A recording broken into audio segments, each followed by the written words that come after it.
Hello বন্ধুরা, তোমরা সবাই কেমন আছো? তো আজকে একটি মিনি ব্লগ নিয়ে চলে আসলাম। আজকে সকাল সকাল উঠে আমি রেডি হয়ে গেছি। তো সকালবেলা ডেইলি রুটিন আমি তোমাদের সাথে শেয়ার করছি। অবশ্যই জানি আমার ভিডিও তোমাদের কেমন লাগে। তো আমি রেডি হয়ে গেছি। আজকে সকালবেলা উঠে কিছু এক্সারসাইজ করছি, কারণ বডি ফিটনেসটা ঠিক করতে হবে। তো প্রতিদিন আমি উঠে ডেইলি এক্সারসাইজ করি, সেই রুটিনই তোমাদের সাথে শেয়ার করছি। তারপর চিয়া সিড খেয়ে নিই। তো আমাদের ডেইলি রুটিন হচ্ছে আমার সকালে উঠে চিয়া সিড খেয়ে একটু এক্সারসাইজ করে শরীর ফিট রাখতে হবে। তো তারা কারা কারা আমার ভিডিও দেখতে ভালোবাসো অবশ্যই আমাকে জানিও। আর আমি হয়তো তেমনভাবে তোমাদের সাথে সব কিছু শেয়ার করতে পারি না। তো আমি জানি আমার ভিডিও তোমাদের যদি ভালো লাগে অবশ্যই আমাকে লাইক, কমেন্ট, শেয়ার এবং সাবস্ক্রাইব করে পাশে থেকো।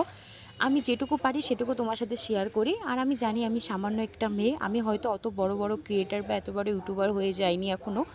তো তোমরা যদি অবশ্যই আমাকে সাপোর্ট করো, আমি হয়তো অবশ্যই